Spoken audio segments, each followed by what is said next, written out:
Everyone, welcome back. We are going to discuss some basic things in the same ECG video. It will include ECG strips, leads and electrodes. So first we will start from the ECG strip. ECG strip में हमारे पास दो किस्म के boxes होते हैं. एक होते हैं लार्ज बॉक्सेस, दूसरे होते हैं स्मॉल बॉक्सेस. स्मॉल बॉक्सेस ये वाले, लार्ज बॉक्सेस ये वाले. ये जो पूरा बॉक्स है ये है लार्ज बॉक्स और इसके अंदर जो छोटा सा बॉक्स है small box. Every large box has 25 small boxes. ठीक है. अब यहाँ से लेकर यहाँ तक जो हमारे पास डिस्टेंस है वो है 5 मिलीमीटर. ठीक है. और ये कितना टाइम लेता है? 0.2 सेकेंड. या इसको हम क्योंकि स्ट्रिप को टाइम से कंसिडर देते हैं तो हम इसको बोलेंगे ये पूरा बॉक्स कितना है? 0.2 सेकेंड. ठीक है. उसके बाद जो ये स्मॉल बॉक्सेस हैं इसको भी हम टाइम देते हैं. जैसे हर एक स्मॉल बॉक्स जो है वो 0.04 सेकेंड्स. इस तरह 0.04 सेकेंड, 0.04, 0.04, 0.04 सेकेंड. सबको हम इक्वल करेंगे तो वही 0.2 बनेगा. अब इस टाइमिंग को पढ़ने की क्या ज़रूरत है? जैसे हमने पहले कहा था कि हम जो है जितने भी वेव्स हैं, सेगमेंट्स हैं, इंटरवल है, जैसे कि हमने कहा था PR इंटरवल जो है वो है 0.12 से लेकर 0.2 तक कि वो होना चाहिए उसका. तो इस तरह से हमें टाइम पढ़ना ज़रूरी है. अब ECG स्ट्रिप कितने स्पीड से रन करती है? मशीन में से जब वो निकल रही होती है तो कितने स्पीड के साथ? तो हमारे पास होता है 25 मिलीमीटर पर सेकेंड. ठीक है. इस स्पीड के साथ निकल रही होती है. इसी तरह अगर मैं कहूँ मेरे पास एक वेव है जिसका एम्पलीट्यूड क्या है? 1 मिलीमीटर. इसी तरह अगर हम वर्टिकली देखेंगे, हमने कहा था ओरिजेंटली ये कितना है? 5 मिलीमीटर. तो हर तरफ से वो 5 मिलीमीटर ही होगा. तो अगर सपोज करूँ मेरे पास एक वेव है जो सिर्फ 1 मिलीमीटर है. मेरे पास वेव कितनी है? 1 मिलीमीटर लेंथ के साथ वर्टिकली. तो इस 1 मिलीमीटर वर्टिकली लेंथ का मतलब क्या है कि उसके पास जो कैलिब्रेशन सिग्नल्स हैं या करंट जो है, जो वोल्टेज है वो कितना है? 0.1 मिली वोल्टेज. मतलब अगर मेरे पास एक वेव है 1 मिलीमीटर की, उसकी जो एम्पलीट्यूड है वो 1 मिलीमीटर का है, तो उसके पास जो करंट होगा वो कितना होगा? 0.1 मिली वोल्ट. इस तरह हमने ECG मशीन को सेट करना है कि अगर मेरे पास वेव इतनी आनी है तो उसके पास करंट इतना होगा और मशीन की स्पीड कितनी होगी? 25 मिलीमीटर. हमने सेट करना है. वैसे ऑलरेडी सेट भी मिलती है हमारे पास ECG मशीन. ठीक है. से हमारे पास ECG स्ट्रिप होगी. Same mention P wave, P Q या PR interval, Q wave, R S. इसी तरह से ST सेगमेंट, QRS कॉम्प्लेक्स और उसके बाद T wave, QT interval. Same duration 0.2 और स्पीड के साथ ECG स्ट्रिप रन कर रही होगी. अब जो नेक्स्ट पोर्शन है हमारे पास इस वीडियो सेगमेंट का वो है लीड्स. लीड्स बेसिकली है क्या? इमेजिनरी लाइंस जो कि हार्ट को 360 के एंगल से कवर करते हैं. अब 360 एंगल मतलब 0 से लेकर 360 एंगल तक हमें कंप्लीट मेजरमेंट देते हैं हार्ट की इलेक्ट्रिकल इम्पल्स को डिटेक्ट करके. अब ये जो लीड्स हैं ये आपको फिजिकली टच करने में नहीं मिलेंगे, ये हमारे पास ग्राफ पे प्रेजेंट होंगे जिसको हमने रीड करना है. ठीक है. अब ये जो लीड्स है इस लीड्स को या इनको डिस्ट्रीब्यूट करने से पहले हम पढ़ते हैं इन लीड्स में हमारे पास 3 किस्म की डिफ्लेक्शंस मिल सकती हैं. एक होगी हमारे पास पॉजिटिव, एक होगी नेगेटिव, एक होगी हाफ. मतलब ना पॉजिटिव ज़्यादा ना नेगेटिव. ठीक है. जिनको हम हाफ लिखते हैं फिलहाल के लिए. ठीक है. अब ये जो पॉजिटिव है इसको हम प्रेजेंट कैसे करेंगे? इस तरह से. पॉजिटिव. जो नेगेटिव है इस तरह से. जो हाफ है ना पूरा पॉजिटिव ना पूरा नेगेटिव. अब इसकी वजह क्या है हम वो लिखते हैं.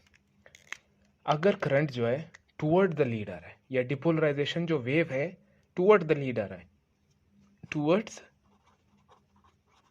द लीड, अगर depolarisation wave towards the lead आ रहा है तो हम उसको कहेंगे पॉजिटिव डिफ्लेक्शन, करंट का जो फ्लो है वो टुवर्ड्स लीड आ रहा है। और अगर करंट का जो फ्लो है या डिपोलराइजेशन का जो फ्लो है अवे फ्रॉम द लीड जा रहा है तो हम उसको क्या कहेंगे, नेगेटिव।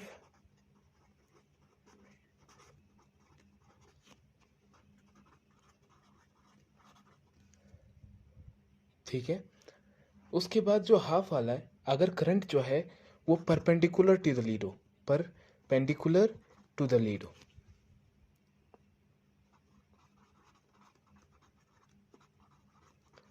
अब हमारे को ग्रामेटिकली प्रेजेंट करने की कोशिश करते हैं। सपोज ये पॉजिटिव वाला कैसा है, ये लीड जा रही है, इसके साथ ही करंट भी मूव कर रहा है, तो इसको हम क्या कहेंगे, पॉजिटिव डिफ्लेक्शन हमें ईसीजी पे मिलेगी। नेगेटिव डिफ्लेक्शन कब मिलेगी, सपोज करो लीड इस तरह से मेयर कर रहा है लेकिन करंट जो है वो बिल्कुल उसके अपोजिट जा रहा है, तो ये हमारे पास नेगेटिव डिफ्लेक्शन देगा। हाफ किस तरह से, सपोज करंट यूं जा रहा है और जो लीड है वो यूं पड़ी हुई है, तो हमारे पास क्या मिलेगा, हाफ, ना कंप्लीट पॉजिटिव ना कंप्लीट नेगेटिव। अब लीड्स हमारे पास है कितने टाइप्स की, लीड्स हमारे पास हैं 12 इन नंबर,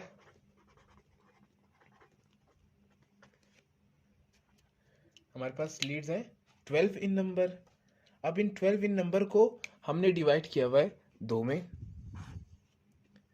एक है 6 लिम्ब लीड्स और ये है 6 चेस्ट लीड्स, या जिनको प्रीकॉर्डियल लीड्स भी कहते हैं।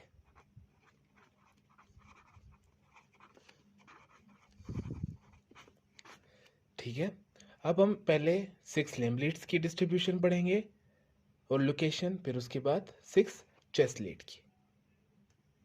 हमारे पास जो 6 लिम्ब लीड्स हैं वो कौन कौन सी हैं, A V R, A V L, A V F, उसके साथ साथ हमारे पास 1 2 एंड 3। इस तरह से अगर प्रीकॉर्डियल या चेस्ट लीड्स को देखना है, V1, V2, V3, V4, V5, V6। ठीक है, अब इसमें जो AVR है या जो AVL है, AVF, अब इनको हम आगे जाके डिस्क्राइब करेंगे इनके पूरे पूरे नाम। ठीक है, अब ये जो डायग्राम है ये हमारे पास प्रेजेंट करेगी जितनी हमारे पास लीड है उनकी लोकेशन और वो किस एरिया को सप्लाई कर रहे होते हैं, करंट उनका डिटेक्ट कर रहे होते हैं, ये हमारे पास इन लीड्स के थ्रू पता लगेगा। सबसे पहले एक सीधी लाइन जो कि हमारे पास कौन सा है, 1 लीड, और ये कौन से एंगल पे है, 0 पे। उसके बाद दूसरी जो लीड है वो हमारे पास कौन से एंगल पे है, -30, और उसका नाम क्या है, AVL। उसके बाद एक स्ट्रेट हमारे पास, अब ये जो स्ट्रेट नीचे की तरफ आ रही है ये कौन सी लीड है, AVF, और ये कौन से एंगल पे है, +90। ठीक है, अब बिल्कुल जहाँ पे हमारे पास मेजर करंट आता है, सपोज करो ये करंट आ रहा है, ये मेजर करंट आ रहा है। अब जो हमारे पास मेजर जो करंट आ रहा है और जो हमारे पास मेजर डिपोलराइजेशन को शो करता है वो है कौन सी लीड, वो है हमारे पास लीड 2, जो सबसे मेजर लीड है, इसको कहते हैं लीड 2, जो कि कौन से एंगल पर मौजूद है, +60। अब बिल्कुल इस 2 के अपोजिट में एक दूसरी लीड है जो कि बिल्कुल करंट के अपोजिट रन कर रही होती है। इस लीड का नाम है हमारे पास AVR, और ये ठीक है हमारे पास कौन से एंगल पे है, -150 के एंगल पे। ठीक है, इसी तरह से हमारे पास जो लास्ट लीड रह गई है हमारे पास लिम्ब लीड्स में, वो है ये वाली लीड जो कि हमारे पास लीड 3 जो इसी तरह से हमारे पास 120 या 130 के पॉजिटिव एंगल पे होगी। अब इन लीड्स को पढ़ने का फ़ायदा क्या था? हमने इतनी सारी लीड्स पढ़ी, इनका फ़ायदा क्या था? हमें पता चल रहा है कि सबसे बड़ा जो डीपोलराइजेशन वेव मूव कर रहा है वो थ्रू 2 कर रहा है, ठीक है। और सबसे ज़्यादा जिसके अवे वो मूव कर रहा है वो है AVR। तो हमारे पास जो AVR, क्योंकि हमारे पास ये ऐसे नोड है, सपोज करें इसके अवे करंट मूव कर रहा है, बिल्कुल अवे करंट इसके मूव कर रहा है। तो इसमें जो हमारे पास डीपोलराइजेशन जो वेव होगी वो क्या होगी? Negative deflected. लेकिन जितने भी बाकी वेव्स हैं, अब जो सेकंड वेव है इसमें बहुत ज़्यादा में पॉजिटिव मिलेगी। जितने भी पॉजिटिव बाकी जो लीड्स हैं उनमें जितने भी वेव्स मिलेंगी वो हमारे पास क्या होंगी? पॉजिटिव, क्योंकि करंट टूवर्ड्स देम मूव कर रहा है।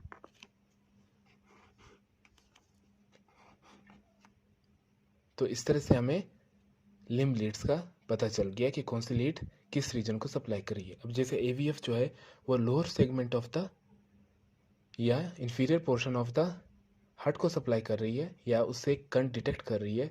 तो जब हमारे पास इंफीरियर वॉल MI होगी तो हमने सबसे पहले कौन सी लीड देखनी है? AVF। इसी तरह अगर हमारे पास लेफ्ट में MI हो गया तो हमने कौन सी लीड देखनी है? 1। इसी तरह अगर हमारे पास राइट एट्रियम में कोई डिफेक्ट हुआ है तो हम सबसे पहले कौन सी देखेंगे? AVR, ठीक है। तो ये हमारे पास लीड्स इस तरह से डिस्ट्रीब्यूटेड है। ये लीड्स इमेजिनरी लाइन है, इसमें हमारे पास मुख्तलिफ किस्म के प्रिंसिपल्स हैं, जैसे गोड्स प्रिंसिपल। इसी तरह से हमारे पास एंथोविन जो सबसे कॉमन और मोस्टली यूज्ड प्रिंसिपल है या लॉ है, ट्रायंगल उसका एंथोविन का, जो हम आगे डिस्कस करेंगे नेक्स्ट वीडियो में। तो ये इस तरह से काम करते हैं। अब उसके बाद जो हमारे पास नेक्स्ट लीड्स हैं वो है चेस्ट लीड्स।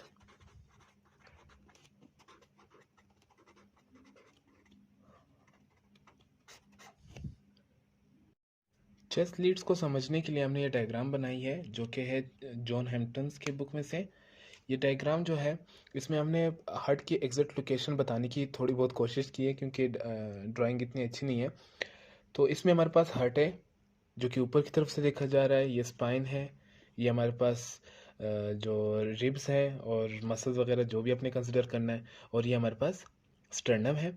अब इसमें से दो मैंने पहले से ही बना दिए हैं, V1 और V2, जो कि हार्ट को किस एंगल से देख रहे होते हैं? राइट लेटरल, ठीक है। तो ये जो हमारे पास मेजर करेगी करंट को वो कहाँ से करेगी? राइट वेंट्रिकल से, लेटरल से, या फिर small portion of the septa, small portion of the septa with V2, ठीक है। उसके बाद हमारे पास बिल्कुल इस एंगल से हमारे पास क्या निकलेगा? V3 एंड V4, जो साफ दिख रहा है कि किस चीज़ को कवर करेगा? सेप्टा को, और उसके साथ साथ किस चीज़ को करेगा?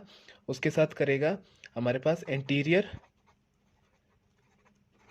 ऑफ बोथ वेंट्रिकल्स, या इंटीरियर वॉल सिंपली अगर कह दें,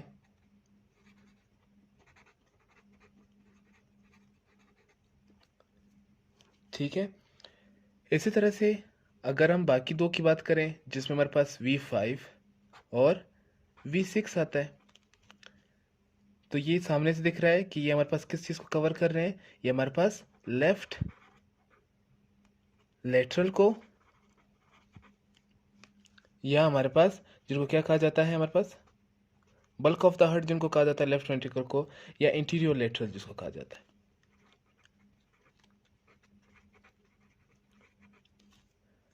अब इसके बाद हम पढ़ते हैं इनकी ग्राफिकल प्रेजेंटेशन की, किस तरह से ग्राफिकली प्रेजेंट कर रहे होते हैं।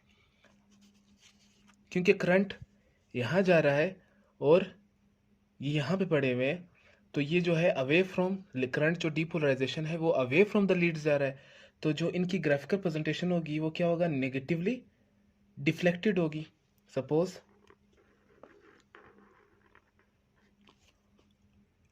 ये V1, इसी तरह से V2,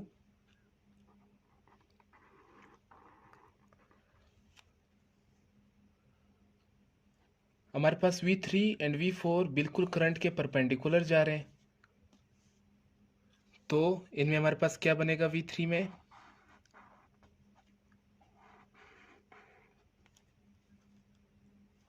V5 एंड V6 बिल्कुल मूव कर रहे हैं in the direction of the current. तो इनमें हमारे पास जो डिफ्लेक्शन बनेगी वो क्या होगी? पॉजिटिव। इस तरह से हम लीड्स में चेक करते हैं हमारे पास डिफ्लेक्शंस। दूसरा जो सबसे एक अच्छी बात है इस डायग्राम की, जो मुझे सबसे अच्छी लगती है, वो है हार्ट की लोकेशन। हम जैसे आगे एक दो सिंड्रोम्स पढ़ेंगे, जैसे ऑर्टनर सिंड्रोम हो गया, कमोटो कार्डिया हो गया, तो वहाँ पे ये डायग्राम हमें बहुत हेल्प देगी। अब इसमें राइट वेंट्रिकल जो है वो सबसे इंटीरियर में है और लेफ्ट एट्रियम सबसे पीछे है। तो ये इस डायग्राम में सबसे एक अच्छी चीज़ है, जो कि देखने से ही पता चल जाता है या याद रहता है। अगर लेफ्ट एंटीरियर हाइपरट्रॉफी हो जाए तो हमारे पास जो वो है रिकरेंट नर्व है वो डैमेज हो जाती है, हॉर्सनेस हो जाती है, डिस्फेजिया हो जाता है। इसी तरह अगर कमोटो कार्डिया हो जाए, राइट वेंट्रिकली डायरेक्टली पुश किया जाए या कंप्रेस हो जाता है या प्रेशर ब्लो हो जाता है, तो इस तरह से ये डायग्राम इस मामले में बहुत अच्छी है। हम आगे इसको डिस्कस भी करेंगे। असल में इस लीड्स को पढ़ने का फ़ायदा क्या है? सपोज़ करो अगर किसी को लेफ्ट वेंट्रिकल में एमआई होगी तो हमने कौन सी लीड्स देखनी है? V5 and V6। इसी तरह अगर इंटीरियर वॉल एमआई हो गई या सेप्टल एमआई होगी तो हम क्या देखेंगे? V3 and V4। इसी तरह अगर राइट वेंट्रिकल एमआई होगी तो हम V1 एंड V2 को लीड्स में देखेंगे। तो ये इस तरह से हमें हेल्प करते हैं डायग्नोसिस में। नेक्स्ट जो टॉपिक हम लोगों ने डिस्कस करना है वो है इलेक्ट्रोड, जिसको लगाना बेसिकली टेक्नीशियन का काम है, लेकिन हमने इनको पढ़ना है। हमारे पास इलेक्ट्रोड्स होते हैं 10, जो कि बॉडी पे लगाए जाते हैं। फिजिकली आप उसको टच कर सकते हो, वायर फॉर्म में होते हैं, वायर फॉर्म में। इनके हमारे पास डिस्ट्रीब्यूशन 4 जो है वो लिम्ब है इलेक्ट्रोड्स, और 6 जो है वो चेस्ट है। अब जो लिम्ब वाले हैं उनके लिए जॉन हैम्पटन साहब ने एक फॉर्मूला लिखा हुआ है, वो है राइट योर ग्रीन बाइक।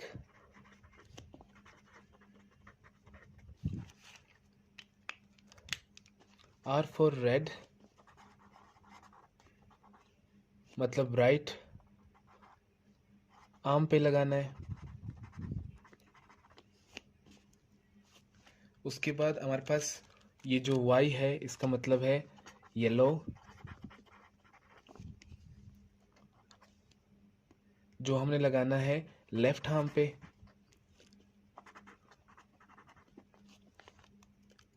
उसके बाद हमारे पास है G, जो इलेक्ट्रोड ग्रीन इलेक्ट्रोड होगा, उसको आपने लगाना है इसी तरह क्लॉकवाइज मूव करते हुए लेफ्ट लेग पे।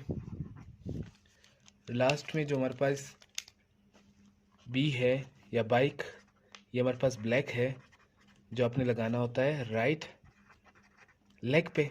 इस तरह से आपने 4 जो इलेक्ट्रोड्स हैं उनको लगाना होता है। अब उसके बाद जो चेस्ट लीड्स हैं, चेस्ट लीड्स में उसी तरह से V1 to V6 है। इनकी थोड़े से लगाने का अलग है। इनमें हमने क्या करना है, जो V1 है, जो चेस्ट लीड्स हैं, जिनमें हमारे पास सबसे पहले है V1, वो हमारे पास 4th इंटरकोस्टल स्पेस में लगाना है। इंटरकोस्टल राइट साइड पे, राइट साइड पे कहाँ? Right to the sternum, sternum की बिल्कुल राइट पे। 4th इंटरकोस्टल जैसे स्टर्नम है उसके साथ राइट 4th इंटरकोस्टल में राइट साइड पे। इसी तरह जो V2 है, same position but left to the sternum. अब हमारे पास V3 और V4। V4 जो है हम लगाते हैं मिड क्लेविकुलर लाइन में, 5th intercostal space just below the nipple. और V3 जो है वो हम V4 के बाद लगाते हैं बिटवीन V2 एंड V4। इसी तरह जो हमारे पास V5 है वो हम लगाते हैं interior axillary line, interior axillary line पे लगाते हैं। अब इंटीरियर एक्सिलरी लाइन तो बहुत उसकी लेंथ ज़्यादा है, तो किस एंगल पे या किस पॉइंट पे लगाएंगे? सेम लाइन पे जिस लाइन पे हमने V4 लगाया था। लेकिन होगा क्या, इंटीरियर एक्सिलरी लाइन, लेकिन पोजीशन उसकी सेम होगी जैसे कि हमने V4 लगाया था। इसी तरह हमारे पास V6, सेम लाइन हॉरिजेंटली, लेकिन पोजीशन क्या होगी? Mid axillary line.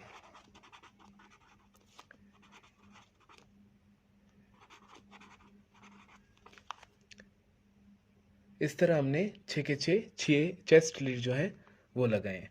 अब हमने ईसीजी लेते हुए ख्याल रखना है कि पेशेंट को पहले रिलैक्स रखना है, शिवरिंग नहीं होनी चाहिए, सर्दी नहीं लगनी चाहिए। उसके बाद ईसीजी लेने से पहले हमने उसको स्ट्रेट लिटाना है। जो भी हमारे पास लीड लगाने वाली पोजीशंस है, अगर वहाँ पे बाल ज़्यादा हैं तो उस बाल को रिमूव करना है। स्किन को स्क्रैच या रब करना है। इतना रब नहीं करना कि स्किन, लेकिन इतना रब करना है ताकि जो हमारे पास करंट है वो अच्छे से मैयर हो सके। उसके बाद अगर मॉइस्चराइज़र है तो अच्छा है, अल्कोहल स्वैब है तो वो लगा सकते हैं, मॉइस्चराइज़र लगा सकते हैं। और उसके बाद हमने इलेक्ट्रोड जो भी हैं, उन इलेक्ट्रोड्स को हमने फिक्स पोजीशन, जो उनकी ओरिजिनल पोजीशन है, उन पे लगाना है ताकि हमारे पास ईसीजी नॉर्मल आ सके। क्योंकि हम आगे जब हम नेक्स्ट लेक्चर करेंगे, नेक्स्ट जो हमारा पोर्शन होगा वो इसी चीज़ पे होगा, जहाँ पे हम नॉर्मल लीड्स सारे किस तरह से हमने लेने हैं वो लेंगे, और जो भी उनमें हमारे पास वो है टेक्निकल मिस्टेक्स हैं या आर्टिफैक्ट्स होते हैं तो हम उनको भी देखेंगे।